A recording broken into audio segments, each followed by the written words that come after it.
Everyone, this is तनु टिप्टान और आज हम बात करेंगे हमारी नेक्स्ट यूनिट के बारे में जिसका नाम है यूनिट नंबर 14 और टीम बिल्डिंग एंड लीडरशिप। यहाँ पर ये जो टॉपिक है बहुत आसान है, बहुत इंटरेस्टिंग है। यहाँ से जो आता है टॉपिक थ्योरी से आता है। देख लीजिए आप इस वीडियो के अंदर क्या क्या डिस्कस करने वाले हैं। मीनिंग टाइप किसके हैं? टीम के हैं। टीम क्या होता है? वैसे मैं ऑलरेडी यूनिट नंबर 12 के अंदर इसको हम डिस्कस कर चुके हैं। ग्रुप फॉर्मेशन एंड स्ट्रक्चर के अंदर हमने टीम को भी डिस्कस किया था, एक्चुअली में टीम होता क्या है, ठीक है, और आपकी डेवलपमेंट ऑफ द टीम, ये पॉइंट भी ऑलरेडी हम कर चुके हैं यूनिट नंबर 12 के अंदर। आप सभी बच्चे जाकर देख सकते हैं, मैं आपको शो भी कर देती हूँ। ये टीम के बारे में हमने डिस्कस किया था और डेवलपमेंट ऑफ द टीम हमने यहाँ पर डिस्कस किया था। This is same as it is, ये आज हमारा टॉपिक रहने वाला है, इसलिए मैं इसको थोड़ा स्किप करना चाहूँगी क्योंकि ऑब्वियस ही बात है बच्चे, हम दोबारा से एक ही चीज़ को नहीं करने वाले, ठीक है। देन उसके बाद आ जाते हैं most important concept, this is a leadership. Then उसके बाद उसकी इंपॉर्टेंस, उसके फंक्शन, उसके स्टाइल, उसकी थ्योरी। देन उसके बाद आपके पास आ जाती है मैनेजरियल जो ग्रिड होती है, एक अच्छे लीडर की क्या क्वालिटी होती है, वो बारे में बात करेंगे। आसान चैप्टर है, बहुत आसान चैप्टर है। चलो डिस्कस करते हैं क्या है। नाम है चैप्टर का लीडरशिप। वैसे आपने कभी देखा भी होगा, इन्वायरमेंट के अंदर भी ऑब्जर्व किया होगा कि काफ़ी सारे लोग ऐसे होते हैं जो पूरी क्लास को, पूरे इन्वायरमेंट को, पूरे बिजनेस को, पूरे अपने घर में भी एक पर्सन ऐसा होता है जिसकी मोस्ट ऑफ क्या की जाती है, सुनी जाती है ना। ऐसा क्यों होता है? फॉर एग्जाम्पल मैंने कहा कि एक ग्रुप है, ये क्या है? ग्रुप है। ग्रुप का मतलब क्या है कि काफ़ी सारे पर्सन्स का ग्रुप है। काफ़ी इस ग्रुप के अंदर में, इसकी झुंड के अंदर काफ़ी सारे लोग हैं और इन सभी पर्सन्स में से, है ना, इन सभी पर्सन में से ये सभी के सभी एक ऑर्गेनाइजेशन में काम कर रहे हैं, ठीक है। अब ऑब्वियस सी बात है, सबकी विचारधारा, सबका एटीट्यूड, सबके सोचने की कैपेसिटी जो है, कैपेबिलिटी है, अलग अलग होगी, है ना। बट कंपनी का जो ग्रुप का, ऑर्गेनाइजेशन का जो ऑब्जेक्टिव है वो एक ही होगा, वो जो गोल है वो एक होगा। इस पर्टिकुलर गोल को अचीव करने के लिए हमें क्या बनानी पड़ेगी? स्ट्रैटेजी बनानी पड़ेगी, प्लान बनाना पड़ेगा, है ना, एक स्ट्रक्चर ड्रॉ करना पड़ेगा। अच्छा, उसको ड्रॉ करवाने के लिए सभी अपनी अपनी राय देंगे। सबके बीच में ऐसा, ये कोई कहेगा कि मेरी बात माने, कोई कहेगा कि ये कहेगा मेरी बात मानो, ये कहेगा मेरी बात मानो। इस वजह से तो डिस्प्यूट हो सकता है और जो कि कहीं ना कहीं गोल क्या, बहुत सारे एक्सपेंसेस ज़्यादा जनरेट हो सकते हैं। इस वजह से क्या करते हैं, कंपनी के अंदर भी हम क्या करेंगे, इन सभी में से किसी एक को लीडर सेलेक्ट करते हैं। अच्छा, किसको सेलेक्ट करेंगे? ऑब्वियस ही बात है, लीडर उसे सेलेक्ट करेंगे जो सबसे यूनिक होगा, जिसके अंदर ट्रेड्स, दैट मीन्स जिसके अंदर गुण बहुत अलग होंगे, हटके होंगे, जो इस गोल को अचीव करने में आपको ऑर्गेनाइजेशन की मदद कर सकते हैं, है ना। जैसे कि आपने क्लास के अंदर क्लास के मॉनिटर को भी देखा होगा कि क्लास में इतने सारे बच्चे होते हैं बट क्लास का मॉनिटर केवल 1 या 2 बच्चा बनता है। उन 1 या 2 बच्चों में मॉनिटर बनने की कुछ ना कुछ खास बात होती है। या तो उनकी कम्युनिकेशन स्किल अच्छी होती है, वो ज़्यादा मोटिवेटेड रहते हैं, ज़्यादा एनर्जिक में रहते हैं, ठीक है, या फिर उनकी जो टोन है, उनका जो बिहेवियर है वो कुछ अलग मिलता है ना। उनके जो द्वारा दिया गया डिसीजन है क्लास के अंदर जब काम होता है या फिर कोई फेस्टिवल्स होते हैं, उनके द्वारा दिया गया कोई भी आइडिया वो बहुत ज़्यादा यूनिक होता है।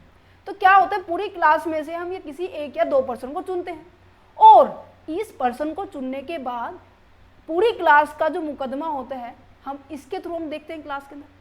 ऐसा होता है ना कि क्लास में अगर कोई दिक्कत है तो क्या कहते हैं कि पहले क्लास मॉनिटर के पास जाओ, देन क्लास मॉनिटर पूरी क्लास की दिक्कत को क्लास इंचार्ज के पास लेके जाएगा। तो कहने का मतलब क्या है कि जो ये लीडर बना है, ये बच्चा, इसको हम क्या कहेंगे, पूरे ग्रुप का रिप्रेजेंटेटिव है ना, पूरी क्लास को रिप्रेजेंट कर रहा है।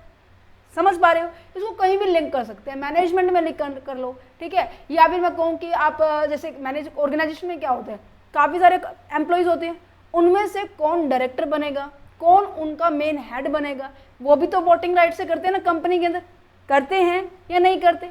करते हैं। शेयर होल्डर्स क्या करते हैं, वोटिंग देते हैं, उनमें से किसी एक पर्सन को डायरेक्टर बनाते हैं, फिर वो क्या करते हैं, एज ए लीगल रिप्रेजेंटेटिव होते हैं पूरे ग्रुप का कि हाँ मैं इनका नेतृत्व करने वाला हूँ, मैं इनको रास्ता दिखाने वाला हूँ। तो कहीं ना कहीं हम लीडर को क्या कहेंगे, लीडर वो व्यक्ति होगा जिसके अंदर कहीं ना कहीं एक अलग यूनिक फीचर होगी, जैसे कि वो लोगों को क्या कर सकता है, इन्फ्लुएंस कर सकता है, मीन्स की प्रभावित कर सकता है, अपनी बातों को मनवाने में बहुत ज़्यादा उसके अंदर कैपेसिटी है ना। होते हैं ना कुछ लोग बातों बातों में आपसे बहुत सारा काम करवा लेते हैं, है ना। वो आप लोगों को गाइडेंस करता है। गाइडेंस का मतलब क्या है कि इन केस आपको कोई प्रॉब्लम है कोई भी दिक्कत है, उस पर्टिकुलर दिक्कत की सॉल्यूशन इनके पास होता है। ठीक है, तो आपको अगर कोई दिक्कत, इस पूरे ग्रुप में से अगर किसी को भी दिक्कत होती है तो वो गाइडेंस लेने के लिए अपने लीडर के पास जा सकता है। क्लियर है? अच्छा, नेक्स्ट आ जाता है आपके पास जो गोल है, उस गोल को, पर्टिकुलर गोल को अचीव करने में ये जो लीडर है आपकी बहुत ज़्यादा मदद करता है। क्यों? क्योंकि लीडर का मतलब क्या होता है? लीड करना। दैट मीन्स आपको वे दिखाना, रास्ता दिखाना कि किस रास्ते पर चलकर आपको ये चीज़ें जल्दी मिलेगी। अच्छा जी, उसके बाद एक और फीचर हम बोल सकते हैं कि जो लीडर होता है और जो ग्रुप होता है, जो इसके जो फॉलोवर्स होते हैं, उनके बीच में कैसा रिलेशनशिप होता है? इंटरपर्सनल रिलेशनशिप होता है। इंटरपर्सनल रिलेशनशिप का मतलब क्या है कि जब, ऑब्वियस ही बात है बच्चे, जब इनके और जो लीडर है और जो आपके फॉलोवर्स हैं, इन दोनों की अच्छी बॉन्डिंग है। अच्छी बॉन्डिंग होगी तो ऑब्वियस ही बात है जो ये बात कहेगा वो इजीली मान जाएंगे, ये है ना। अच्छा, कोई सजेशन इनका होगा तो ये इनको इसकी बातों को मान जाएंगे, है ना। अच्छा, जितना ज़्यादा अच्छी बॉन्डिंग होगी इनके बीच में, जितना ज़्यादा अच्छा रिलेशनशिप होगा, उतनी ज़्यादा इसकी लीडरशिप निखर कर आएगी। निखर कर आएगी, नहीं निखर कर, क्योंकि ऑब्वियस ही बात है कि जब तक ग्रुप इसको अपनी फीलिंग्स नहीं बताएगा, अपने लीडर्स को नहीं बताएगा कि हमें क्या चाहिए इस ऑब्जेक्टिव को अचीव करने का, ना सर इस तरीके से और अलग से आइडिया हो सकता है ना। तो यहाँ पर क्या होता है कि एक दूसरे को साथ लेकर चलने वाली बात है, बट हाँ वो तभी होगा जब इसका बिहेवियर और इनका बिहेवियर एक दूसरे से मैचअप होगा। तो यहाँ पर कुछ एक लीडर के अंदर ये फीचर्स होते हैं। लीडर क्या हो गया? वो पर्सन हो गया। शिप क्या होती है? लीडरशिप प्रॉपर मैं अगर बताऊं तो ये एक ऐसी प्रोसेस है जिसके थ्रू हम क्या करते हैं, ऑर्गेनाइजेशन के गोल को, कॉमन गोल को अचीव करने में एक व्यक्ति की मदद लेते हैं जो पूरे ग्रुप को लीड करता है उस पर्टिकुलर गोल को अचीव करने में। क्या ये अब आपको पूरी बात समझ में आ गई जो मैंने अभी समझाया? अच्छा ठीक है, समझ में आया। चलो एक और बात हम साथ में कर लेते हैं। अब मैंने कहा कि जो लीडर होता है वो लीडर होता है इन्फ्लुएंस का काम करते हैं। इन्फ्लुएंस का मतलब क्या है? लोगों से अपनी बात मनवा सकता है, या फिर मैं ये कह सकती हूँ कि लोगों के अंदर एक ऐसी एनर्जी फिल करने का काम करता है एक लीडर, जो कि कहीं ना कहीं ऑर्गेनाइजेशन में परफॉर्मेंस को बहुत ज़्यादा इफेक्ट करता है। जितना ज़्यादा उनकी एनर्जी को आप बिल्डअप कर सकते हो, बूस्ट कर सकते हो लीडर, ठीक है, वो अपने ग्रुप से उतना ज़्यादा अच्छे से काम करवा सकता है। तो मैं यहाँ पे कह सकती हूँ कि लीडर क्या करने में हेल्प करता है? हमें मोटिवेशन देने में हेल्प करता है ना। लीडर ने कहा कि वाह, अगर थोड़ा सा भी चलो गलत काम हो गया पर उसने बाकी बहुत सारा काम अच्छा किया है, तो लीडर क्या कहेगा कि हाँ तुमने देखो कितना अच्छा काम किया है, बाकियों से इतना नहीं हो रहा था, कोई बात नहीं, गलतियां हुई हैं तो गलतियों से तो सीखोगे। इतना कहने के बाद उसके अंदर एक एनर्जी आ जाती है ना।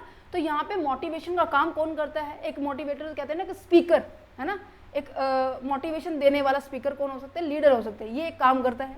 दूसरा इसके अंदर क्या फीचर होती है कि ये सारे की सारी जितनी भी प्रॉब्लम्स होती है वो मैंने अभी बताया आपको, जितने भी गाइडेंस कब क्यों होती है कि क्या काम करना है, किस रास्ते से जाना है, किस तरीके से हम इस गोल को अचीव कर सकते हैं। इन केस कोई प्रॉब्लम होती है, कोई भी दिक्कत होती है, कोई भी ग्रेवेंसेस क्रिएट हो जाती है ग्रुप के अंदर, ठीक है, वो सॉल्व कौन करेगा? लीडर करेगा। अच्छा, ग्रुप के अंदर एक पॉजिटिव इन्वायरमेंट बनाकर रखना, ग्रुप के अंदर एक यूनिटी बना के रखना किसका काम है? लीडर का काम है। क्योंकि अगर ग्रुप इसका टूट गया तो कहीं ना कहीं क्या हो सकता है? दिक्कत हो सकती है। दिक्कत किस में होगी? क्योंकि ग्रुप टूटा तो इनकी विचारधारा कुछ होगी, इनकी विचारधारा कुछ होगी, इनकी विचारधारा कुछ होगी, तो हम अपने एक कॉमन गोल के लिए अचीव नहीं कर सकते। दैट्स द रीजन कि ये ग्रुप के अंदर पॉजिटिव कोहेशंस लेकर चलता है, पॉजिटिव इन्वायरमेंट बनाकर रखता है। ठीक है, इसके साथ हम एक और पॉइंट जोड़ सकते हैं कि मैंने अभी बताया परफॉर्मेंस को ये एनहांस भी कर सकता है। अगर आपकी परफॉर्मेंस एनहांस हुई तो रिवॉर्ड भी दे सकता है। ठीक है, अगर परफॉर्मेंस खराब हुई तो ये क्या कर सकता है? पनिशमेंट देके उस पर्टिकुलर परफॉर्मेंस को, ये जो भी मिस्टेक की होगी उसको वो क्या कर सकता है? रेक्टिफाई कर सकता है। ये कुछ बातें थी जो आपको लीडरशिप के बारे में पता होनी चाहिए। चलो, समझ में आया? ये टीम देखो बच्चे, आप नोट से पढ़ लेना, नोट आपको मिल जाएंगे। ठीक है, ये सिंपल है, ये वैसे मैं ऑलरेडी समझा चुकी हूँ ग्रुप यूनिट नंबर 12 के अंदर। ओके, अब हम सीधा बढ़ते हैं कंसेप्ट ऑफ द लीडरशिप। आप सभी को पता है यूनिट नंबर 1 से लेकर हम लगातार करते आ रहे हैं, एक भी यूनिट अभी तक हमने स्किप नहीं की। जो भी यूनिट ऐसी होगी कि हाँ इंपॉर्टेंट नहीं लग रही है, मैं उसको खुद ही क्या कर दूंगी? स्किप कर दूंगी। जैसे कि हमारी आई होप नेक्स्ट यूनिट ऐसी है जहाँ से अभी तक कोई क्वेश्चन नहीं बन के आया है। ये आपके है यूनिट नंबर 14, ठीक है, unit number 13 and then unit number 14 हम कर रहे हैं। ठीक है, कंसेप्ट ऑफ द लीडरशिप क्या कहता है? सुनो, अब फटाफट हो जाएगा क्योंकि बहुत सारी बातें जो मैं अभी आपको बता चुकी हूँ वही आने वाली है। क्या है लीडरशिप? क्या है? एक ऐसी प्रोसेस है जिसके अंदर गाइडिंग होती है, इन्फ्लुएंसिंग होती है पूरे ग्रुप को कि अपने स्पेसिफिक गोल को अचीव कर सके। रोल ऑफ द लीडर क्या है? एक ऐसा पर्सन होता है जो कि इन्फ्लुएंस करने का काम करता है। ये तो एक प्रोसेस हो गई है, जो करता है उस व्यक्ति को लीडर कहा जाता है। की कैरेक्टरिस्टिक्स क्या बताई मैंने? ये इन्फ्लुएंस करने का काम करता है, ये गाइडेंस का काम करता है, ये गोल ओरिएंटेड होता है, इंटरपर्सनल इनके बीच में रिलेशनशिप होता है। ठीक है, difference between the leader and the management, बहुत अच्छी पॉइंट पूछा। एक बात आती है कि क्या मैम लीडरशिप और मैनेजमेंट एक ही बात होती है? नहीं, मैनेजमेंट होता है बेटे बहुत बड़ा दायरा हो गया, मैनेजमेंट के अंदर एक छोटा सा हिस्सा आ जाता है लीडरशिप का। ठीक है, मैनेजमेंट में तो बहुत सारी एक्टिविटी परफॉर्म की जा सकती है कि पहले प्लानिंग हो गया, ऑर्गेनाइजिंग हो गया, स्टाफिंग हो गया, डायरेक्टिंग हो गया, कंट्रोलिंग हो गया। बट लीडरशिप में तो केवल और केवल इन्फ्लुएंस किया जाता है, मोटिवेट किया जाता है, उन लोगों को इंस्पायर किया जाता है, उनको कोई दिक्कत होती है तो उनको सॉर्ट आउट किया जाता है। ठीक है, प्लानिंग ऑर्गेनाइजिंग ऊपर के टॉप मैनेजमेंट करते हैं, ये एक हिस्सा है किसका? मैनेजमेंट का। क्लियर है? अच्छा, मीनिंग ऑफ द लीडरशिप का मैंने आपको बताया, influencing, guiding, direct a group of the people toward achieving a common goal. उस पर्टिकुलर गोल को अचीव करने के लिए एक जो पर्सन है वो गाइड करता है, इन्फ्लुएंस करता है, ग्रुप को डायरेक्ट करता है कि आपको किस और जाना चाहिए इस पर्टिकुलर गोल को अचीव करने के लिए। क्लियर है? A leader inspired other to work together effectively। ये कहते हैं कि जो लीडर होता है वो इंस्पायर करता है पूरे ग्रुप को कि वो साथ में रह के काम करे, क्योंकि साथ में रह के काम करेंगे तो ऑब्वियस है तुम्हें जल्दी से जल्दी गोल अचीव होगा। क्योंकि अगर मैं कहूँ कि इतनी सारी 2000 ईंटें हैं यहाँ पर, ठीक है, मैंने मेरा ये एग्जाम्पल बताऊँ अगर कहाँ से सीखा है। जब हमारे घर पे कंस्ट्रक्शन का काम हुआ था तो वहाँ पे तब लीडरशिप नहीं थी, जो एम्प्लॉयर थे ना, और जो एम्प्लॉई था, जो जिसे हम कहेंगे मजदूर, ठीक है, जो वर्कर था, उनके बीच में ना कोई कोऑपरेशन वाला फीलिंग नहीं थी कि हाँ मैं इसको सहयोग करूँ, मैं इसके साथ मिलकर काम करूँ, हमारे साथ काम जल्दी हो। उनको बस ये था कि काम पे आए, अपनी जो वेजेस है वो लेके जानी है। बट जो उनका ओनर था वो बड़ा इस चीज़ से परेशान हुआ। इस चीज़ के लिए उन्होंने एक और पर्सन को हमने हायर कर दिया, क्योंकि ऑब्वियस ही बात है हमारा ही काम लेट हो रहा था। तो हमने क्या किया, एक ऐसी लीडिंग पॉइंट को बुलाया जो कि, ठीक है, जो कि क्या कर रहा था, इनको लीड कर रहा था, इनके बीच में एक भावना क्रिएट कर रहा था कि हाँ जितना जल्दी मिलके काम करोगे। अभी देखो इतनी सारी जो ईंटें हैं, एक तो मैं एक पर्सन को कहूँ पूरा दिन लगा देगा 2000 ईंट को इधर से उधर लगाने में। अगर मैं कहूँ कि जो तीनों एम्प्लॉई एक साथ मिलके करे ना, तो मेरे हिसाब से 2 घंटे का काम था, और वो एक्चुअली में हमने करके भी देखा। तो कहीं ना कहीं एक लीडरशिप की बहुत ज़्यादा अहमियत होती है, एक लीडर की बहुत ज़्यादा अहमियत होती है कि जब किसी काम को करवाना होता है। ठीक है, अब यहाँ पे मैंने अभी बताया, देखो हमने डायरेक्शन दी कि हाँ अगर आपको ये काम करना है सभी को सेम डायरेक्शन में चलना पड़ेगा। ठीक है, मोटिवेट किया हमने, उनको इंस्पायर किया, उनके बीच में एक टीम के रिगार्डिंग एक यूनिटी क्रिएट की कि हाँ यूनिटी में काम करोगे तुम्हारा काम जल्दी होगा। जो काम पूरे दिन में करते थे और इवन पूरा दिन करने के बाद आप ऑब्वियस सी बात है थक जाओगे, ठीक है, क्या पता नेक्स्ट डे नहीं आओ। तो एक टीम बिल्डिंग हुई, बीच में एक पॉजिटिव रिलेशनशिप क्रिएट हुआ, एक आपके बीच में यूनिटी आई। राइट? अच्छा, आपके बीच में क्या हुआ, अगर ऑर्गेनाइजेशन में कोई चेंजेस चाहिए, लीडर से आप खुश हैं, आप लीडर से खुश हैं। देखो यहाँ पे जो ये ग्रुप है इनके बीच में बहुत अच्छा रिलेशन है। ठीक है, ठीक है, ये इसकी बात बहुत अच्छे से मान रहे हैं, ये इनकी बात बहुत अच्छे से मान रहे हैं। जैसे ही ऑर्गेनाइजेशन ने ऊपर से ऑर्डर दिया कि हम ऑर्गेनाइजेशन में कुछ चेंजेस लेके आ रहे हैं, आप अपने ग्रुप को ये अडॉप्ट करें, इसने इस चीज़ को समझा, उसने इस तरीके से बताया इन सबको कि ये सभी मान गए। ऐसा कब होगा, अगर ऑर्गेनाइजेशन में, कहने का मतलब ये, अगर ऑर्गेनाइजेशन में कोई चेंजेस लेकर आने हैं तो कहीं ना कहीं एक लीडरशिप का बहुत रोल अदा होता है, क्योंकि सबकी विचारधारा तो मैंने आपको पहले बताई अलग अलग होती है। इनको रिप्रेजेंट करने वाला व्यक्ति कौन है? लीडर है। ठीक है, अब मैं इसके पास ये कैपेबिलिटी होनी चाहिए कि जो भी बातें वो बता रहा है उसको इस तरीके से बताए कि सभी के लिए पॉजिटिव इंपैक्ट ही डले। अगर नेगेटिव आता है तो उस पॉइंट को शॉर्ट आउट करने के अंदर इसकी कैपेबिलिटी होनी चाहिए। तो ये चेंजेस लाने में हमें हेल्प करते हैं। For the managing the change, help in the team adapt and stay the focus during the transactions and the challenging time. जो भी चैलेंजिंग टाइम्स आते हैं उनके अंदर उस प्रॉब्लम को सॉल्व करने में, फेस करने में हमारी मदद करते हैं। परफॉर्मेंस को तो ऑब्वियस है एनहांस होगी, क्योंकि उनका motivation day by day increase हो रहा है। सपोर्ट द डेवलपमेंट के साथ साथ उनको नई नई टेक्नोलॉजी प्रोवाइड की जा रही है। राइट? तो यहाँ पर ये छोटी छोटी बातें थी जो लीडरशिप के बारे में थी। अब बात करते हैं, लीडर भी देखो काफ़ी तरह के होते हैं। लीडर काफ़ी तरह का मतलब क्या है कि आपके जो लीड करने वाला व्यक्ति है ना, वो अलग अलग नेचर का हो सकता है। फॉर एग्जाम्पल, एक ऐसा व्यक्ति हो सकता है कि वो ये कह रहा है कि जो मैंने बोला है, मैं आपको यहाँ पे ना 3 तरह के पर्सन बना के दिखाती हूँ। ये एक ऐसा पर्सन है एक्स। आपको याद है हमने एक थ्योरी की थी ऑर्गेनाइजेशन बिहेवियर के अंदर, ये थ्योरी की थी, याद है किसी को? अगर आप लास्ट लेक्चर से पिछले प्रीवियस लेक्चर से देखते आ रहे हो, इसके अंदर भी कुछ ऐसा ही था। ये मैं same as it is example लेने वाले हूँ। एक ऐसा व्यक्ति है ऑर्गेनाइजेशन में लीड कर रहे हैं, ठीक है। उसने कहा अपने एम्प्लॉय से कि आज तुम्हारी छुट्टी 2 घंटे लेट होगी। मीन्स कि तुम 8 से 6 बजे तक की तुम्हारी ड्यूटी होती थी, अब 8 से 8 बजे तक तुम्हारी 3 दिन लगातार ड्यूटी होगी। सबने कहा सर ऐसा क्यों? वो कहता मैंने तुमसे क्वेश्चन पूछा? नहीं पूछा, मैंने जो कहा तुम वो करो, तुम्हें उस ड्यूरेशन के अंदर काम करना है।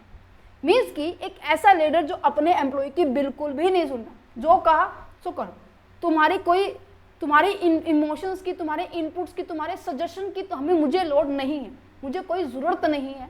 एक ऐसा लीडर होता है, ठीक है। बहुत खड़ूस सा लग रहा है। अच्छा, दूसरा आ जाता है लीडर कि जिसने कहा अपने एम्प्लॉय को, मतलब कोई भी डिसीजन लेना है, ठीक है, कहा कि मुझे भाई काम है, ऑर्गेनाइजेशन में ये गोल अचीव करना है, ठीक है।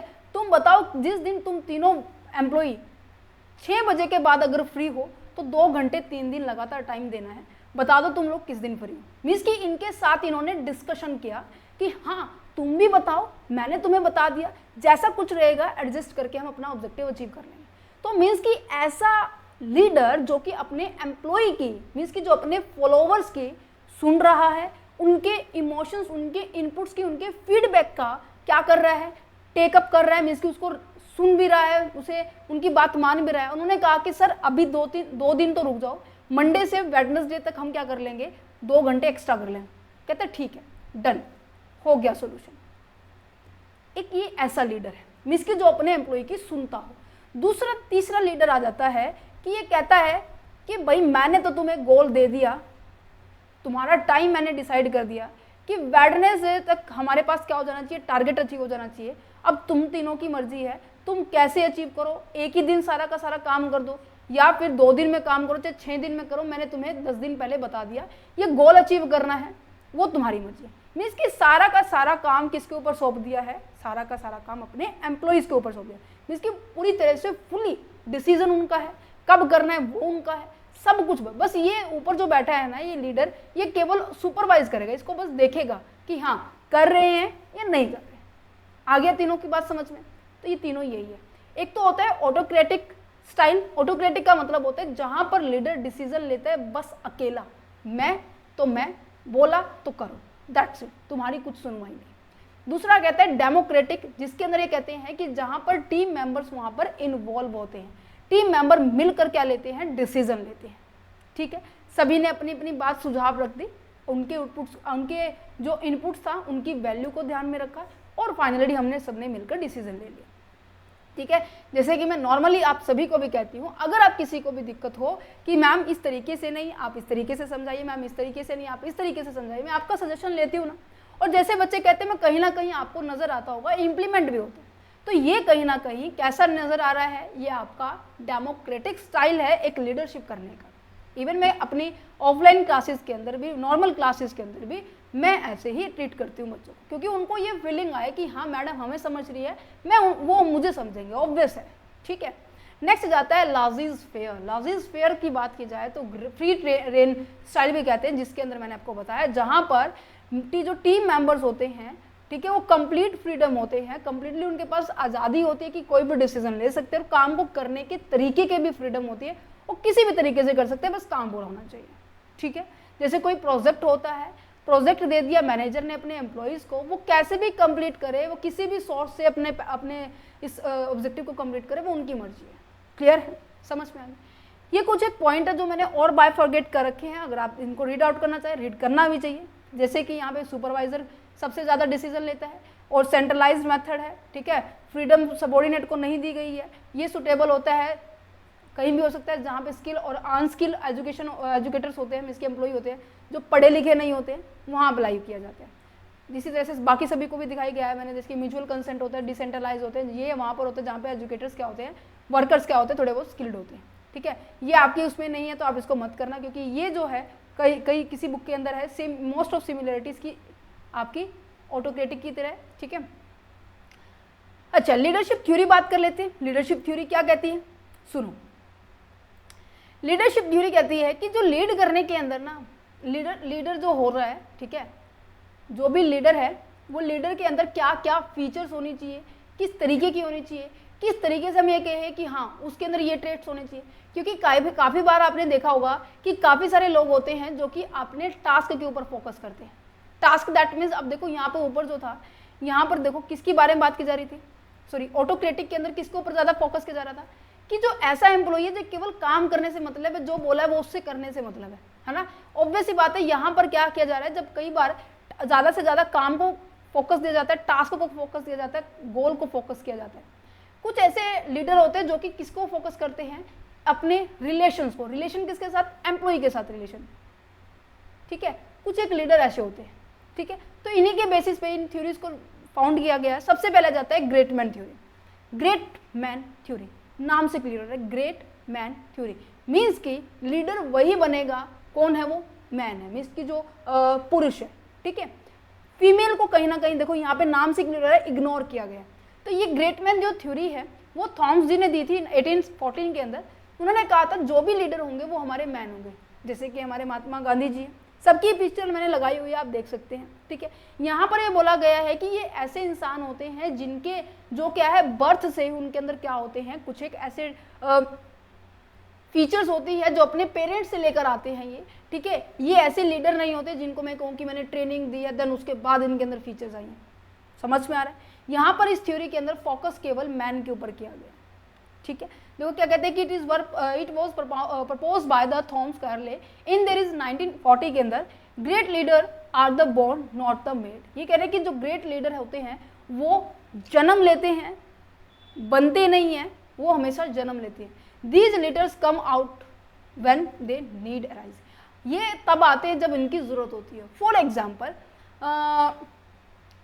क्लास के अंदर मान लीजिए बहुत ज़्यादा शोर है, टीचर भी नहीं है, ठीक है। क्लास में एक ऐसा बच्चा उठकर सामने आता है जो पूरी क्लास को क्या कर देता है, साइलेंट कर देता है, चुप कर देता है। मीन्स कि हमने देखा कि साइड में हमारे चीफ गेस्ट आ रहे हैं साथ साथ, ठीक है। क्लास बहुत ज़्यादा शोर मचा रही है, क्लास में से मान लीजिए एक बच्चा उठा, उसने कहा कि उसने पूरी क्लास को पूरी अपने तरीके से हैंडल कर दिया, है ना। तो कहीं ना कहीं ये कहते हैं कि इनकी जब ज़रूरत होती है ना वो अपने आप क्या हो जाते हैं, समाज में आ जाते हैं, ठीक है। इसका एक और एग्जाम्पल ले लेते हैं, जैसे कि ट्रैफिक रूल के अंदर देखा होगा कि बहुत ज़्यादा ट्रैफिक लगा हुआ है, जाम बहुत ज़्यादा, मतलब जाम के अंदर आप फंसे हुए, उनमें से कुछ गाड़ी वालों में से कुछ एक आधा ऐसा पर्सन होता है जो अपनी गाड़ी से उतरता है और पूरे जाम को क्लियर कर देता है। तो उनके अंदर ये फीचर है ना, तो वो लीडर ही कहलाएंगे, ठीक है। फोकस ऑन मैन ओनली, यहाँ पर लीडर की बात की गई है, केवल पुरुषों की बात की गई है, फीमेल्स को टोटली इग्नोर किया गया, ठीक है। ये चार बातें हैं जो कि ग्रेट मैन थ्योरी के बारे में बात की गई है। इसका क्रिटिसिज्म यही है कि मैन के ऊपर ज़्यादा फोकस किया गया है, लेडीज डिपार्टमेंट को पूरी तरह से, वुमेन्स को पूरी तरह से हटा दिया गया। पर ऐसा तो है ही नहीं, वुमेन्स भी क्या है, काफ़ी सारी ऐसी है कि जो लीडरशिप में जा चुकी है ना। बहुत सारे एग्जाम्पल है ना। जैसे कि अब नेक्स्ट आ जाता है कि not all the leaders are born. ये जरूरी तो नहीं है कि सारे लीडर्स जन्म ही लेते हैं भाई, कुछ एक ट्रेनिंग से भी तो होते हैं ना, कुछ चीज़ों की हमें प्रैक्टिस भी करनी पड़ती है। तो ये इसका क्रिटिसिज्म बन जाता है कि सारे लीडर्स क्या है, बोर्न नहीं होते, क्या है, हम कुछ एक बनाने भी पड़ते हैं, ट्रेनिंग भी दी जाती है, ठीक है।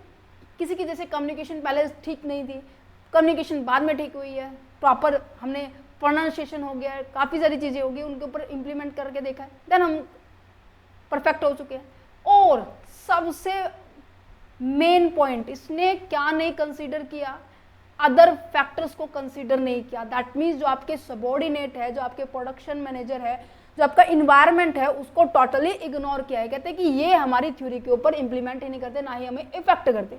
बस मीन्स की बहुत स्टार्टिंग में आई थी ये थ्योरी, इसके बाद इसके अंदर कुछ ना कुछ चेंजेस आए, जैसे जैसे चेंजेस आ रहे वैसे वैसे थ्योरी बनती है। पहली थ्योरी आ गई समझ में।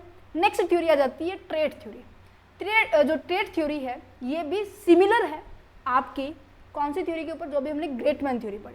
क्योंकि उसके जो प्रोपाउंडर्स थे वो कौन थे, थॉमस कार्नेगी थे। इसके भी कंट्रीब्यूशन कौन है, थॉमस कार्नेगी है, फ्रांसिस गल्टन है और यहाँ पे स्टॉकडिल है, ठीक है, ये सभी पर्सन हैं। इन्होंने यहाँ पर फोकस किया कि जो लीडर है लीडर के अंदर कुछ ना कुछ ट्रेट्स होंगे। ट्रेट्स का मतलब क्या है, ट्रेट्स का मतलब है बच्चे गुण, कुछ ना कुछ स्पेसिफिक क्वालिफिकेशंस, क्वालिटी जो कि उसके जन्म से उसके पास आई है। जैसे कि कहते हैं ना कि राजा का बेटा राजा बनेगा, डॉक्टर का बेटा डॉक्टर बनेगा, एक टीचर का बेटा टीचर ही बनेगा। सुनने में आई है ये बातें, बट ऐसा अभी फिलहाल होता नहीं है। बट पहले के टाइम में ऐसा होता था कि राजा का जो बेटा होता था ना, वो मोस्ट ऑफ राजा ही बनता था। क्यों, वो अपने पीछे जो उसकी जो पूर्वजों से जो रीति रिवाज चलती आई है, जो भी उसके आसपास का जो इन्वायरमेंट है उसके अंदर वो गुण लेके आ रही है ना। तो कहीं ना कहीं ये थ्योरी आपके ट्रेड्स के ऊपर डिपेंड है, आपके एट्रीब्यूशंस के ऊपर डिपेंड है, या आपके गुण्स के ऊपर डिपेंड है, क्वालिटीज के ऊपर डिपेंड है, कैरेक्टरिस्टिक्स जिसे हम कहेंगे, है ना, समझ पा रहे हैं। तो यहाँ पर आइडेंटिफाई किया गया, फोकस किया गया है किसके ऊपर, स्पेसिफिक क्वालिटी के ऊपर। उन्होंने कहा है कि ये ऐसे व्यक्ति है जो अपने आप को डिफ्रेंशिएट करते हैं उस पूरी भीड़ में से, नॉन लीडर में से अपने आप को सेलेक्ट करते हैं। जो आपके एल्फी स्टॉकडिल थे, उन्होंने इस चीज़ के लिए 5000 से ज़्यादा उन्होंने सर्वे किया था और उन्होंने फाइनली कंक्लूड किया गया था कि कम से कम 10 क्वालिटी तो इंसान के अंदर होनी चाहिए अगर वो लीडर बनना चाहता है, ठीक है। तो यहाँ पर उन्होंने, अब देखो मैंने आपको बताया कि यहाँ पर बोर्न वाली बात की जा रही है, same as it is concept है, बस फोकस किसके ऊपर किया, पहली बात तो स्पेसिफिक क्वालिटी के ऊपर, ट्रेड्स के ऊपर फोकस किया। वो उन्होंने कहा कि ये कम से कम ये कुछ एक ट्रेड्स है, उन्होंने कहा कि ऐसा होना चाहिए। पर्सन क्या होना चाहिए, इंटेलिजेंट होना चाहिए, क्रिटिकल सिचुएशन को हैंडल कर पाए, टेक्निकल स्किल होनी चाहिए, मीन्स कि जिस फील्ड में वो काम कर रहा है उसके अंदर उसकी प्रॉपर नॉलेज होनी चाहिए। सोशल स्किल का मतलब क्या है कि उसका जो संसारिक जो समाज है उसको कैसे उनसे बातचीत कर रहा है, कैसे उनसे अपनी बातों को रख पा रहा है, उसके अंदर कम्युनिकेशन स्किल्स भी आ जानी चाहिए। एम्पैथी होनी चाहिए। एम्पैथी का मतलब से पता है, क्योंकि एम्पैथी और सिंपैथी मैंने ऑलरेडी कंसेप्ट करवाया हुआ है। एम्पैथी का मतलब होता है कि किसी दूसरे को की सिचुएशन को अपने हिसाब से समझ लेना, मीन्स कि उसको अपनी जो भी नेक्स्ट पर्सन की सिचुएशन है उसको इजीली समझ पाना, ठीक है। ऑब्जेक्टिविटी एंड द फेयरनेस होना चाहिए, मीन्स कि हर चीज़ के रिगार्डिंग उसका एक पर्टिकुलर ऑब्जेक्टिव होना चाहिए, उस ऑब्जेक्टिव के रिगार्डिंग उसकी प्रॉपर डेडिकेशन होनी चाहिए, किसी भी तरह का बायसनेस नहीं होना चाहिए, फेयर काम करना चाहिए, ठीक है। डिसीजन वो जल्दी से ले पाए, ये ना हो कि डिसीजन अटक गया है भाई, है कहीं कहीं प्रॉब्लम आ जाती है। सोशल स्किल मैंने आपको बता दी, मोटिवेशन होना चाहिए उसके अंदर, विजन उसका क्लियर होना चाहिए कि फ्यूचर के अंदर क्या करने वाला है, क्या कुछ रहने वाला है, इसी तरीके से वो अपने एम्प्लॉयज़ को भी कर पाएगा इसी तरह से, ठीक है। तो यहाँ पर बात की जा चुकी है ट्रेड्स थ्योरी, जो कि ट्रेड्स के ऊपर फोकस कर रही है। कहते हैं कि इंसान जन्म से ही अपने अंदर ही कुछ गुण लेके आते हैं, स्पेशल पर्सन होते हैं जिनके वो काम कर सकते हैं। तो कुछ ना कुछ जो क्रिटिसिज्म थे वो आपकी same as it is great man theory वाले रहने वाले हैं। मेन पॉइंट यहाँ पे क्या रहने वाला है कि यहाँ पर जो ट्रेट है ना, जो गुण है वो डिफाइन नहीं है कि कितने गुण होने चाहिए। अब आप ये देखेंगे ना, आपकी क्लास में जैसे कि अभी क्लास में 27 स्टूडेंट्स हैं, इन सभी 27 स्टूडेंट्स के जो गुण होंगे, ठीक है, इन सभी 27 बच्चों के जो फीचर होने वाली है वो अलग अलग होंगी। एक आधा एक दूसरे से मैच कर सकते हैं, बट मोस्टली अलग अलग होते हैं, है ना। तो यहाँ पर जो डिफरेंट जो ट्रेड्स हैं उनको प्रॉपरली ये नहीं बताया कि कितने ट्रेड्स होने चाहिए, डिफरेंट ऑथर ने डिफरेंट ट्रेड्स उठाकर दे दिए, ठीक है। अच्छा, थर्ड थ्योरी आ जाती है बिहेवियर थ्योरी। बिहेवियर थ्योरी का मतलब क्या है? बिहेवियर थ्योरी का मतलब क्या है, जो मैंने अभी आपको पीछे, अभी नहीं, इसके जब लेक्चर शुरू होता तब बताया था कि जब इनके और इनके बीच में थोड़ा सा रेस कर लेते तो कि आपको आसानी हो जाए समझने में। मैंने यहाँ पे बताया था कि जो एम्प्लॉई है मीन्स की जो एम्प्लॉई नहीं, जो फॉलोवर्स हैं, ठीक है, और जो लीडर है, उनके बीच में कैसा रिलेशन होना चाहिए? अच्छा रिलेशन होना चाहिए। क्या ये मैंने समझाया था? इंटरपर्सनल रिलेशनशिप का मतलब क्या है कि ऐसा रिलेशन होना चाहिए कि फॉलोवर इनकी बात मान जाए, ये इनकी बात माने, इनके बीच में कैसी अच्छी बॉन्डिंग होनी चाहिए। तो बिहेवियर थ्योरी में यही बात क्या कहा है कि जो जैसे इसका बिहेवियर रहने वाला है, जैसे उसी का इम्पैक्ट आपके ग्रुप के ऊपर पड़ने वाला है ना। तो इस थ्योरी को लेकर काफ़ी सारी चर्चा हुई थी, काफ़ी सारे स्टडीज़ की गई थी। इन्होंने कहा था कि जो लीडर है, जो फॉलोवर्स है, उनके बीच में कैसा रिलेशन होना चाहिए? इंटरपर्सनल रिलेशनशिप होना चाहिए। इन्होंने डिटरमाइन किया था, इस रिलेशनशिप को चेकआउट करने के लिए दो एस्पेक्ट रखे, दो क्राइटेरिया रखे कि या तो लीडर टास्क ओरिएंटेड होगा, बिहेवियर में होगा, या लीडर पीपल ओरिएंटेड में होगा। टास्क का मतलब क्या है कि जो केवल फोकस करता है काम को, फोकस करता है वर्क को, फोकस करता है अपने गोल के ऊपर, कि गोल उसके पास गोल ओरिएंटेड होना चाहिए। दूसरा अगर बात की जाए कि अगर ऐसा लीडर है जो अपने एम्प्लॉय के साथ रिलेशनशिप मेंटेन करके रख रहा है, उनको अच्छी तरीके से हर तरीके की सर्विस प्रोवाइड कर रहा है, किसी भी तरह की दिक्कत नहीं आने दे रहा है, ठीक है, उनके साथ एक टीम के साथ काम कर रहा है, उनकी भावनाओं को समझ रहा है, तो ये होते हैं पीपल ओरिएंटेड। तो यहाँ पर जब हम बिहेवियर थ्योरी के बारे में बात करें तो आपके दो एस्पेक्ट को लेकर डिफरेंट स्टडी की गई थी। उनमें से दो स्टडी मैं आपको डिस्कस करने वाले हूँ, जो कि आपके एग्जाम के पॉइंट ऑफ व्यू से इंपॉर्टेंट है। सबसे पहले बात की जाए मिशिगन स्टडी के बारे में बात की जाए, एक ओहियो स्टेट यूनिवर्सिटी स्टडी है। सबसे पहले मिशिगन जो स्टडी है उसका मेन पर्पस पता है क्या था? उन्होंने कहा कि सबसे पहले आइडेंटिफाई करो लीडरशिप स्टाइल क्या है, इन दोनों में से आइडेंटिफाई करो कि लीडरशिप स्टाइल क्या है। देखो इसमें भी इन दोनों में से स्टडी किया जाएगा, बट इसको नाम अलग अलग दे दिया जाएगा। मिशिगन जो स्टडी है उन्होंने कहा कि हमें इन दोनों ट्रेड्स में से कोई ना कोई सेलेक्ट करना पड़ेगा। प्रोडक्शन सेंटर्स लीडरशिप, प्रोडक्शन का मतलब क्या है? काम ही तो है, टास्क के बारे में बात की जा रही है, राइट। एम्प्लॉय सेंटर्ड लीडरशिप के बारे में बात की जाए, एम्प्लॉय का दैट मीन्स क्या है? पर्सन रिलेटेड तो है, मीन्स की रिलेशनशिप तो है या नहीं है? अच्छा, प्रोडक्शन सेंटर्ड हुआ तो ऑब्वियस ही बात है एम्प्लॉय ज़्यादा कंसिडर किसको करेगा? टूल को, to get the result work. Means की एम्प्लॉय को एज अ टूल की तरह यूज़ किया गया है, मीन्स की उसको एज अ मशीन ट्रीट किया गया है कि हाँ मुझे बस तुमसे काम चाहिए तो काम चाहिए, मुझे काम से प्यार है, तुम्हारी कोई फीलिंग हो, तुम्हारी कोई सुनाई नहीं होगी। जैसे ब्यूरोक्रेट थ्योरी के अंदर हमने डिस्कस किया था, उन्हें केवल काम से मतलब है, इंसानों को उन्होंने मशीन की तरह ट्रीट किया था, एनिमल की तरह ट्रीट किया था, ठीक है। उन्होंने एक रूल बनाए हुए थे, इसी तरह से प्रोडक्शन सेंटर में है, ठीक है। वर्क को स्टैंडर्डाइज किया गया था, उन्होंने टेक्निकल एस्पेक्ट के रिगार्डिंग उन्होंने फोकस किया था, मीन्स कि सारा का सारा फोकस टास्क के ऊपर था। दूसरी ओर लेके चले, मीन्स कि इस तरफ लेके चले तो एम्प्लॉय सेंटर्ड लीडरशिप क्या है कि एक ऐसी लीडरशिप है जो कि एम्प्लॉय के साथ एक बॉन्डिंग क्रिएट कर रहे हैं, उनको अच्छी फैसिलिटीज दे रहे हैं, लाइटिंग की फैसिलिटी, वाटर की फैसिलिटी, एयर कंडीशन की फैसिलिटी, ठीक है, क्लीनिंग की फैसिलिटी, हर तरह की फैसिलिटी दे रहे हैं, जिसकी वजह से उनका और हमारे बीच में एक रिलेशनशिप बने। वो कहते हैं कि एम्प्लॉय सेटिस्फाइड होना चाहिए, एम्प्लॉय खुश होना चाहिए, बाकी चीज़ें बाद में अपने आप अचीव हो सकती है। तो एम्प्लॉय को क्या कंसीडर किया गया था? ह्यूमन बीइंग कंसीडर किया गया था, यहाँ पे मशीन ट्रीट नहीं किया गया था। इसने कहा था कि जो एम्प्लॉय है उनकी नीड है वेलफेयर को, उसकी ओर फोकस करो, एम्प्लॉय ज़्यादा से ज़्यादा पार्टिसिपेट करे, रिस्पेक्ट एंड ट्रस्ट उनका, मीन्स की जो एम्प्लॉय है, जो लीडर है, उनकी रिस्पेक्ट करे, उनके जो ट्रस्ट करे कि हाँ वो कह रहे हैं तो सच कह रहे हैं। तो अच्छा, इन दोनों चीज़ों को हमने स्टडी किया मिशिगन स्टडी के अंदर। वो कहते हैं अच्छा हमने दोनों एस्पेक्ट को डिस्कस तो कर लिया, अब ये बताओ तुम किसके ऊपर फोकस कर रहे हो? इसने कहा कि मैं एम्प्लॉय फोकस कर रहा हूँ। क्यों?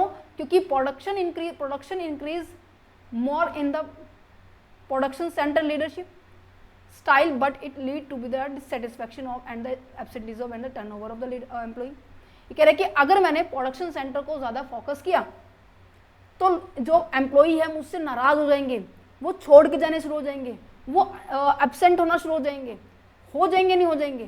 कहते हैं कि ठीक है हमारा प्रोडक्शन इंक्रीज हो जाएगा, इट्स ओके, बट कहीं ना कहीं हमारे एम्प्लॉय हमसे खुश नहीं होंगे तो फिर फ़ायदा क्या भाई, है ना। वो इस बात को लेकर चल रहे हैं, ठीक है।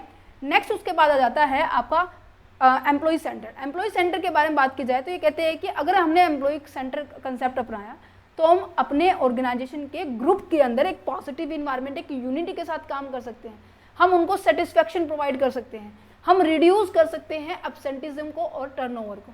कहते हैं अच्छा, तो कहने का मतलब employee centre style is a better style है according to the Michigan study के अकॉर्डिंग। पर यहाँ पर जो कंक्लूजन ड्रॉ तो कर दिए इन्होंने, इसके कुछ क्रिटिसिज्म भी निकले।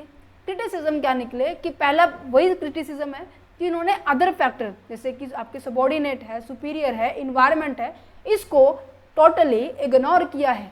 अच्छा, बताऊंगी आगे क्या आएगा, ठीक है। दूसरा, इन्होंने ये नहीं बताया कि हाँ परफॉर्मेंस बढ़ रही है, ठीक है, आपने एम्प्लॉय को ज़्यादा फोकस किया, ठीक है, परफॉर्मेंस बढ़ रही है, ठीक है, क्या सारा का सारा रीज़न यही है कि परफॉर्मेंस बढ़ना है मीन्स कि एम्प्लॉई सेटिस्फेक्शन है, एम्प्लॉई सेंटर्ड है हमारा कंसेप्ट? ऐसा तो नहीं हो सकता, है ना। तो यहाँ पे काज एंड इफेक्ट के बारे में नहीं पता एग्जैक्टली कि क्या स्टडी किसके ऊपर ज़्यादा फोकस कर रही है। Study fail to determine the what is the cause and what is the effect, किस कारण से हमारा रिजल्ट अच्छा आया है, क्या हमारा रिजल्ट अच्छा है तो क्या रीज़न रहा है, वो हमें क्लियरली पता नहीं है, ठीक है। समझ में आ गई ये जो कंसेप्ट है, ठीक है। नेक्स्ट जाता है Ohio state university leadership study, इसी के अंदर है आपका बिहेवियर थ्योरी के अंदर भी। इसका कहने का मतलब यहाँ पे ये पता ही कहते हैं, ये दो स्टडी मैंने बताई ना, पहले स्टडी हमने कर ली है, दूसरे स्टडी और डिस्कस कर लेते हैं। कहते हैं कि यहाँ पर भी कहते हैं कि लीडरशिप के डायमेंशंस को आप पहचानो कि लीडरशिप का डायमेंशन क्या है। डायमेंशन दैट मीन्स वही सेम, टास्क को फोकस कर रहा है या फिर रिलेशन को फोकस कर रहा है, ठीक है। जिसको फोकस करेगा हम उसी के बेसिस पे एक ग्रिड बना देंगे। ग्रिड का मतलब क्या होता है, एक चार्ट बना देंगे कि हाँ यहाँ पर ज़्यादा से ज़्यादा पीपल की ओर फोकस किया जा रहा है और ये टास्क के ऊपर फोकस किया जा रहा है। अगर ज़्यादा से ज़्यादा पीपल को फोकस किया तो पीपल ओरिएंटेड होगा, टास्क को फोकस किया टास्क ओरिएंटेड होगा, दोनों को फोकस किया तो अच्छा मैनेजर है, किसी को फोकस नहीं किया तो नाराज रहेगा। तो यहाँ पे इसी के बारे में बात की जा रही है। इन्होंने नाम थोड़ा सा चेंज कर दिया, क्या कहते हैं कि इनिशिएटिंग स्ट्रक्चर है, एक कंसिडरेशन है। कंसिडरेशन किसको मिलता है, रिवॉर्ड जिसे हम कहेंगे एम्प्लॉइज को मिलेगा। तो यहाँ पर रिलेशन के बारे में बात की जा रही है, यहाँ पर टास्क के बारे में बात की जा रही है। सेम एज इट इज बातें हैं कि organisational relationship between the leader and the subordinate, ठीक है। यहाँ पर प्रॉपर कम्युनिकेशन चैनल को डिसाइड किया गया है कि इन केस अगर एम्प्लॉय को कोई दिक्कत होती है तो वो हमसे इस प्रॉपर फॉर्मेट के साथ ही मीटअप कर सकते हैं, या फिर मैं कहूँ कि अगर आपको बातचीत करनी है तो इस प्रॉपर चैनल के साथ करनी है, प्रॉपर तरीके के साथ करनी है, ठीक है।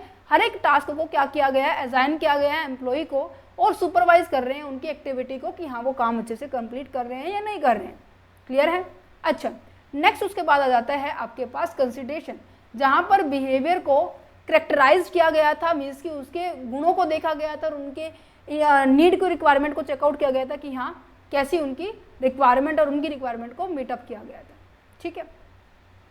जैसे कि एम्प्लॉय देखा गया, सपोर्टिवनेस यहाँ पर ज़्यादा चीज़ें थी, पार्टिसिपेशन, रिस्पेक्ट दी गई, ट्रस्ट था, इन चीज़ों को फोकस करना। इन्हीं के बेसिस पे जो आपके ओहियो स्टेट यूनिवर्सिटी मॉडल है उन्होंने एक ग्रिड बनाई, ठीक है। उन्होंने कहा कि मैं यहाँ पर कंसिडरेशन के बारे में बात की जा रही है, कंसिडरेशन दैट मीन्स रिलेशन के बारे में बात की जा रही है, रिलेशन दैट मीन्स मैं अपने पीपल को, अपने एम्प्लॉय को फोकस करूँगा। यहाँ पर इनिशिएटिंग का मतलब क्या है, इनिशिएटिंग का मतलब है कि आप अपने टास्क को फोकस करें। अब देखो यहाँ पर ज़्यादा टास्क के ऊपर फोकस किया गया है, यहाँ पे ज़्यादा पीपल के ऊपर फोकस किया गया है ना। पहला स्टेज है जहाँ पर ना तो टास्क के ऊपर फोकस किया, ना ही पीपल के ऊपर फोकस किया, ना ही टास्क के ऊपर फोकस किया। अरे भाई कुछ कहीं पे तो फोकस कर लेते जिससे आपको थोड़ा बहुत खुशी मिल जाती। आपने कहा कि ना तो मैंने यहाँ फोकस किया ना मैंने यहाँ फोकस किया, जिससे कि ना तो मेरी परफॉर्मेंस आई और ना ही मेरा रिजल्ट आया, मुझे दुगना नुकसान हो गया। तो ये कैसा फेस बना के बैठा है, बिल्कुल नाराज है। अच्छा, दूसरी तरफ मैंने कहा कि एक ऐसा लीडर है जो कि क्या कर रहा है, अपने टास्क के ऊपर ज़्यादा फोकस कर रहा है, ठीक है, एम्प्लॉय के ऊपर फोकस नहीं कर रहा। तो क्या होगा, इधर कहते हैं कि ये एम्प्लॉय हो गया, इधर कहते हैं ये कहते हैं कि यहाँ से तो मैं क्या हूँ, एक सेकेंड, यहाँ पे ये ऐसे नहीं बनेगा, यहाँ पे क्या हूँ, मैंने एम्प्लॉय के ऊपर फोकस नहीं किया, मैं नाराज हूँ। मैंने टास्क के ऊपर फोकस किया, मैं खुश हूँ इस चीज़ के लिए। तो ये न्यूट्रल है, इस टाइम खुश भी है नाराज भी है। क्योंकि इसने एक की ओर फोकस किया है। अच्छा, दूसरा जाता है जब ये पीपल की ओर ज़्यादा फोकस करता है, टास्क के ऊपर फोकस नहीं करता। कहते अच्छा तो क्या होगा, पीपल खुश, हम भी खुश, टास्क नहीं हुआ, हम नाराज। समझ पा रहे हैं इसके खुश भी है नाराज भी है। एक तरफ आ जाता है जहाँ पे पीपल और टास्क दोनों को मेंटेन करके रखा है और दोनों को एक साथ लेके चल रहा है, तो सिचुएशन कैसी होगी, सिचुएशन बहुत ज़बरदस्त होगी। ये बेस्ट पॉइंट है, ठीक है। ये जो है ना आपके मैनेजरियल ग्रिड में भी आएगा, इसलिए मैंने थोड़ा सा भी डिस्कस कर दिया क्योंकि इस चीज़ों को लेकर इन्होंने भी लेकर का बात की है, ठीक है। ये आपका हो गया बिहेवियर थ्योरी। इन्होंने कहा कि मैं दोनों के ऊपर फोकस करूंगा, मिशेल ने कहा कि मैं अपने एम्प्लॉय के ऊपर फोकस ज़्यादा करूंगा। बट आपकी जो ओहियो वाला है, ओहियो यूनिवर्सिटी स्टेट यूनिवर्सिटी जो है स्टडी हुई थी, उन्होंने कहा कि दोनों को साथ लेकर करा। ठीक है, वो ज़्यादा बेस्ट पोजीशन मुझे लगी। ठीक है, अब आगे बढ़ते हैं हमारे नेक्स्ट पॉइंट के ऊपर, नेक्स्ट थ्योरी के ऊपर, जिसके अंदर बात की जा रही है सिचुएशनल भी कह सकते हैं, आपकी बुक के अंदर कंटीजेंसी भी लिखी जा सकती है।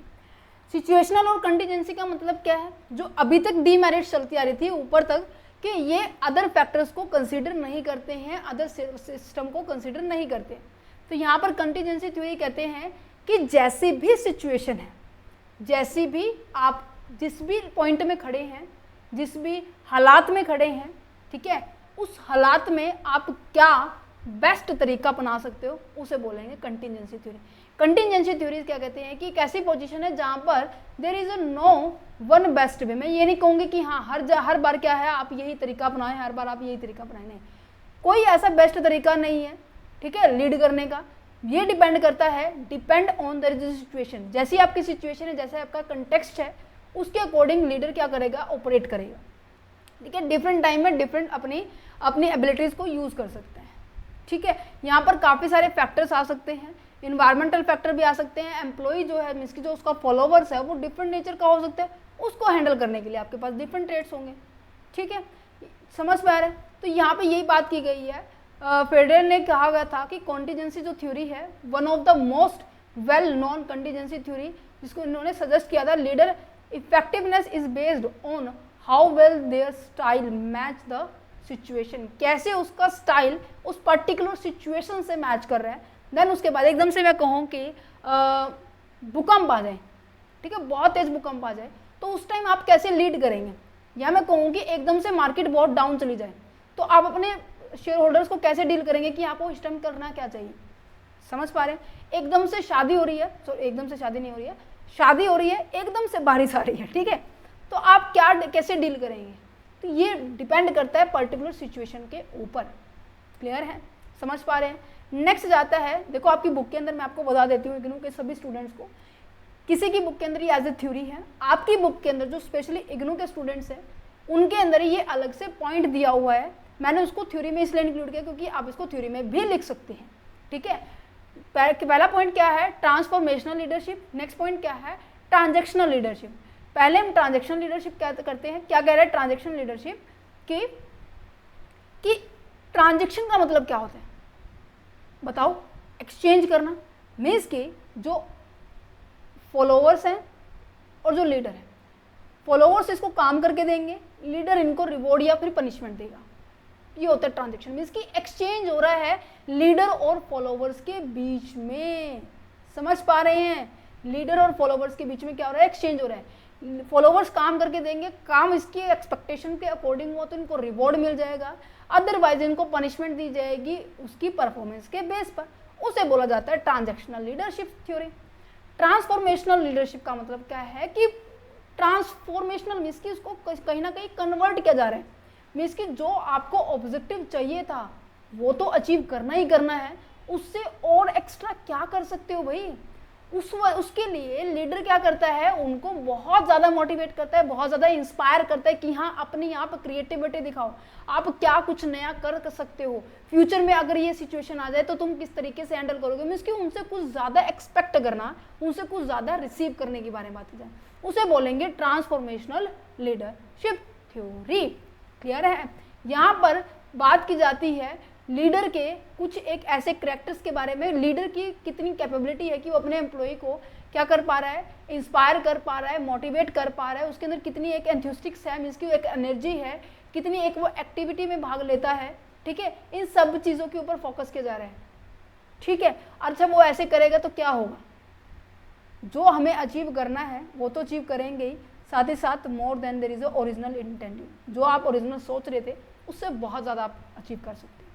ठीक है, क्लियर है, आप इसको रीड कर लेना। ये तरीके हैं कैसे कैसे आप उनको मोटिवेशन दे रहे हो, ठीक है, आप उनको स्टिमुलेशन दे रहे हो, इसकी प्रभावित कर रहे हो किसी चीज़ को लेकर, ठीक है, आप या फिर उनको कंसिडरेशन दे रहे हो, ठीक है, जो भी उनकी नीड है, पर्टिकुलर एम्प्लॉय की नीड है, ठीक है, उसको कंप्लीट कर रहे हो तो वो आपके काम को भी जल्दी कंप्लीट करेगा, उनको इन्फ्लुएंस कर रहे हो, प्रभावित कर रहे हो, ठीक है, किसी चीज़ को लेकर कि हाँ अगर तुम मेहनत करोगे तो तुम्हारा यूपीएससी ज़रूर क्लियर होगा, अगर तुम मेहनत करोगे तुम्हारा कमीशन डबल हो जाएगा। ये कुछ एक ऐसे ट्रेड्स हैं। चैप्टर ऑलमोस्ट कंप्लीट हो चुका है। कहेंगे मैम अभी कहाँ हुए हैं, अभी तो हमने यही तो किए हैं। अभी तो हमने यही तो किया है। क्या लीडरशिप स्टाइल कंप्लीट आ गया समझ में, स्टाइल थ्योरी आ गई है, इंपॉर्टेंस आ गई है। फंक्शन और पहले मैं मैनेजरियल ग्रिड को समझा देती हूँ, देन थोड़ा सा और आपको समझना लगेगा।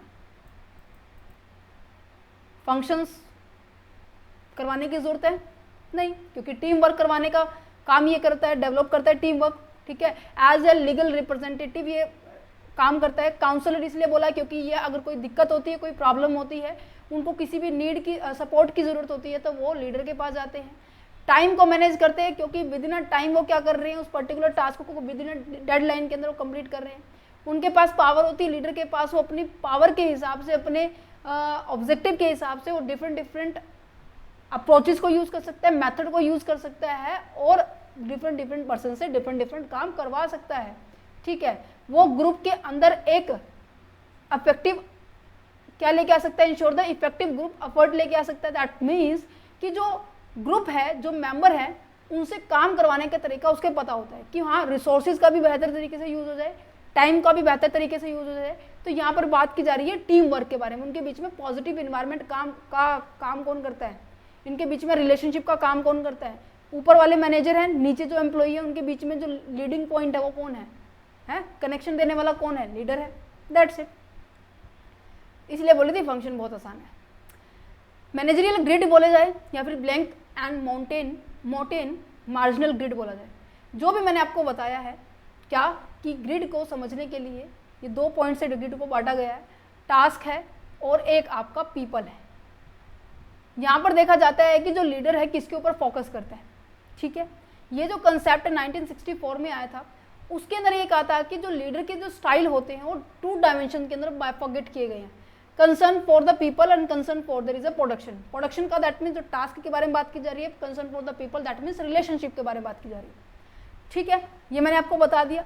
इस ग्रिड को कुछ इस तरीके से नाम दिया गया है, दिखाई दे रहे हैं। ये कह रहे हैं कि सबसे पहले अगर मैंने कहा कि यहाँ पर लो था कि ना तो उसने लीडर ने अपने एम्प्लॉय के ऊपर फोकस किया, ना ही लीडर ने टास्क के ऊपर फोकस किया, तो उसका चेहरा कैसा था, उतरा हुआ था। क्यों? क्योंकि उसने परफॉर्मेंस बेटर की नहीं, रिजल्ट अचीव हुआ नहीं, तो उसको तो ऑब्वियस सी बात है ऊपर से पनिशमेंट मिलेगी।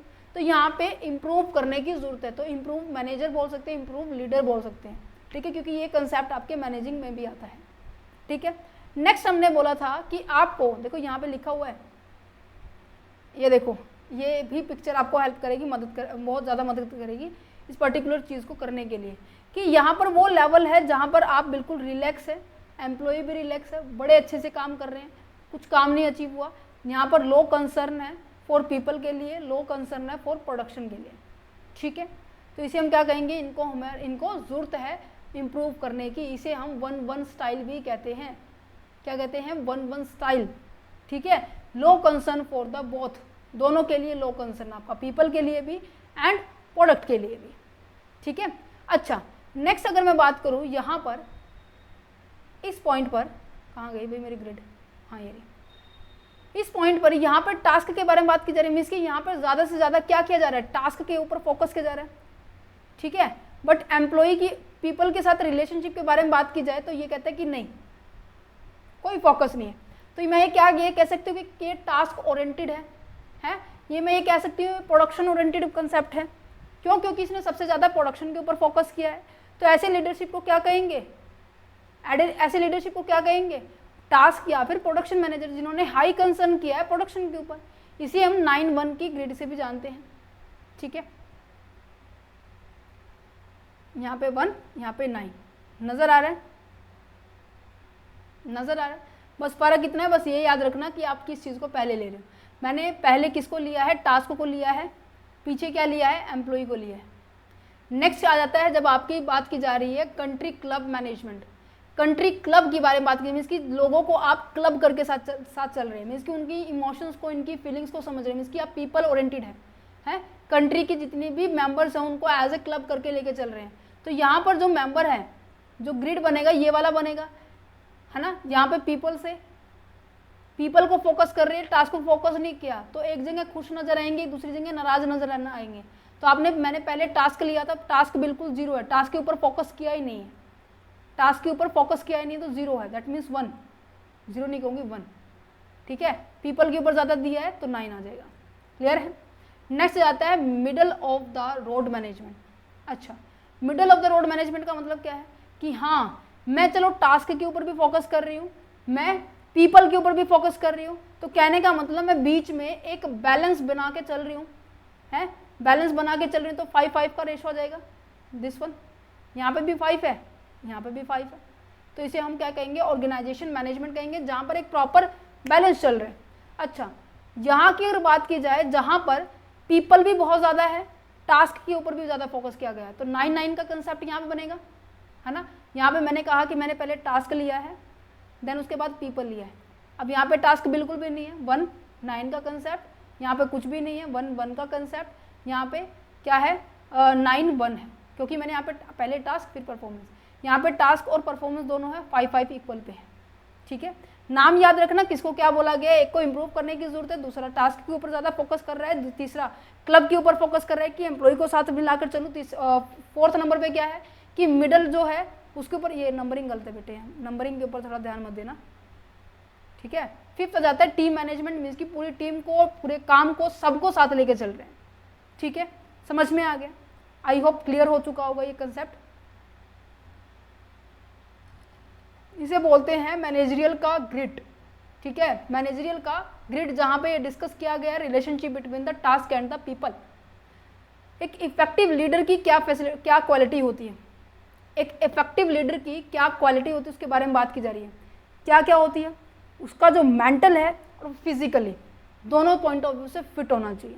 ये नहीं है कि कोई डिसेबिलिटी है, क्यों, क्योंकि किसी भी तरह की सिचुएशन को वो ईजिली हैंडल कर पाए, कोई भी चैलेंज आ रहा है उसको ईजिली हैंडल कर पाए, उसके बारे में बात की जा रही है। एम्पैथी का मतलब क्या होता है, एम्पैथी का मतलब होता है कि वो दूसरों की भावनाओं को, दूसरों की सिचुएशन को ईजिली समझ पाए। ठीक है, कह रहा है कि understanding and feeling the other feelings and the perspective is the crucial. दूसरों को समझना, दूसरों को प्रेज करना कि हाँ ऐसा कर रहा है तो ऐसा क्यों कर रहा है, मतलब कि हर चीज़ को दूसरे के पॉइंट ऑफ व्यू से समझना, उसके अंदर ये फीलिंग होनी चाहिए। सेल्फ, उसके अंदर कॉन्फिडेंस होना चाहिए, मीन्स कि खुद उसके अंदर इतना कॉन्फिडेंस होना चाहिए कि वो डिसीजन ले पाए, अगर किसी चीज़ में दिक्कत आ रही है तो वो इजीली सॉर्ट आउट कर पाए, तो ये चीज़ें इसके अंदर आनी चाहिए। ठीक है, aware of the other opinion, means कि अगर कोई उसको कोई आइडिया दे रहा है, सजेशन दे रहा है, कोई इन्फॉर्मेशन दे रहा है, अपनी फीलिंग्स को बता रहा है, या फिर कोई नया कंसेप्ट बता रहा है, उसको समझने में, उसके बारे में नॉलेज, ये सभी चीज़ें उसके पास होनी चाहिए। Affective leader should be aware of how the other see them, कि अगर वो इस किसी एस्पेक्ट को देख रहा है तो दूसरे इस एस्पेक्ट को कैसे देख रहे हैं, वो इसके बारे में उसे पता होना चाहिए, है ना। अच्छा, ये भी ये खासियत ना बहुत कम लोगों में होती है। मोस्ट ऑफ पता है क्या करते हैं, अपने पर्सपेक्टिव से बहुत ज़्यादा देखते हैं। जैसे कि जब कभी लड़ाई होती है, झगड़ा होता है ग्रुप के अंदर, या फिर मैं दो भाई बहनों के अंदर बात करूँ, तो वो अपने अपने बताते हैं कि मैंने इतना कर दिया, मैंने ये किया, मैंने वो किया, मुझे ये सिला मिला। उसने ये नहीं देखा कि दूसरे के पर्सपेक्टिव से, भाई उसने भी तो कुछ किया होगा तुम्हारे लिए, क्या तुमने ही सारा किया है। कभी देखा है, जब कभी भी लड़ाई होती है, आप अपने फ्रेंड सर्कल में होती है, तो आप अपना देखते हैं कि हाँ मैंने ये इतना किया, मैं हर बार झुकती हूँ, मैं हमेशा उसके साथ पहले बोलती हूँ अगर मेरी लड़ाई हो जाती है, ऐसा कुछ होता है। तो हमेशा दूसरों के साथ भी देखना होता है। ऑब्जेक्टिविटी का मतलब क्या है कि जो पर्सन है, लीडर है, वो बायसनेस ना करे, वो क्लियरली रहे, किसी भी के साथ पक्षपात ना करे, जैसा रिजल्ट है वैसा ही सभी के साथ ट्रीटमेंट दे। ठीक है, नॉलेज एंड इंटेलिजेंसी की बात की जाए, इसकी उस पर्टिकुलर फील्ड में उसकी प्रॉपर नॉलेज होनी चाहिए। डिसीजिवनेस के बारे में बात की जाए तो यहाँ पे बात आ जाती है डिसीजन लेना, टाइम टू टाइम डिसीजन लेना, ऑन द स्पॉट डिसीजन लेना, डिले ना करना, सबकी बात सुनकर डिसीजन लेना। इतना क्रिएटिव माइंड होना चाहिए, इतना शार्प माइंड होना चाहिए कि हाँ किसी भी सिचुएशन में आप अच्छे से डिसीजन ले सकें। कम्युनिकेशन की एबिलिटी तो पता ही होता है क्या होता है। ठीक है, पर्पस एंड रिस्पॉन्सिबिलिटी होनी चाहिए, एक अपने आप को रिस्पॉन्सिबल पर्सन की तरह आपको एज ए ट्रीट करना होना चाहिए। अदर क्वालिटी में आ जाती है, जैसे कि आपके अंदर एक एनर्जी होनी चाहिए, डायरेक्शन देने की आपके पास एक अलग टेक्निक होनी चाहिए। अगर आपको किसी का माइंड का चेंज करना है, उसके बिहेवियर में चेंज लाना है, या फिर मैं कहूँ कि उसके डिसीजन को चेंज करना है, तो आपके पास ऐसी ट्रिक्स होनी चाहिए कि हाँ उसका डिसीजन चेंज कर पाए। ठीक है, ओके जी, चैप्टर हो गया फिनिश। आप क्वेश्चन पेपर चैनल पर विजिट कर सकते हैं, आपको डिफरेंट यूनिवर्सिटीज़ के क्या है क्वेश्चन पेपर मिल जाएंगे। ओके, आप कंसेप्चुअल स्टडी पॉइंट पर भी विजिट कर सकते हैं, आपको यहाँ पर डिफरेंट यूनिवर्सिटीज़ के डिफरेंट सब्जेक्ट्स को हमने करवाया हुआ है, चाहे वो इनकम टैक्स है, फाइनेंशियल मैनेजमेंट है, मैनेजमेंट अकाउंटिंग है, ठीक है। अब आपका ऑर्गेनाइजेशन बिहेवियर चल रहा है, day to day back to back आपको वीडियो प्रोवाइड की जा रही है। देन आज हमारा 14 चैप्टर भी क्या हो चुका है, कंप्लीट हो चुका है। ये समरी रीड कर लेना पेपर में जाने से पहले, ये बहुत ज़्यादा हेल्प करेगी आपको, ठीक है। ओके, मैं आपको फिर बोल रही हूँ नंबरिंग के ऊपर ध्यान मत देना, नेक्स्ट टाइम मैं आपको टीम को बोलूँगी कि इसको ठीक करके दे आपको, ओके। चलो, अगर आप ये पीडीएफ लेना चाहते हैं तो आप पीडीएफ ले सकते हैं, तो ₹9 आपको पे करने होंगे। WhatsApp number, email ID description में गिवन है, टीम के साथ कांटेक्ट कर सकते हैं और वो आपको बता देंगे कि कैसे आपको पीडीएफ मिलने वाली है, ठीक है। अगर कोई सजेशन है, वही बात है, अगर कोई सजेशन है तो आप कमेंट सेक्शन में सजेशन दे सकते हैं, ठीक है। हम उसको ज़रूर इम्प्लीमेंट करेंगे। कोई पढ़ाने के तरीके में कोई चेंज लेके आना है तो आप वो भी बता सकते हैं। क्लियर है? चलिए, तो मिलते हैं नेक्स्ट लेक्चर के अंदर नेक्स्ट कंसेप्ट के साथ। Ta ta, bye bye.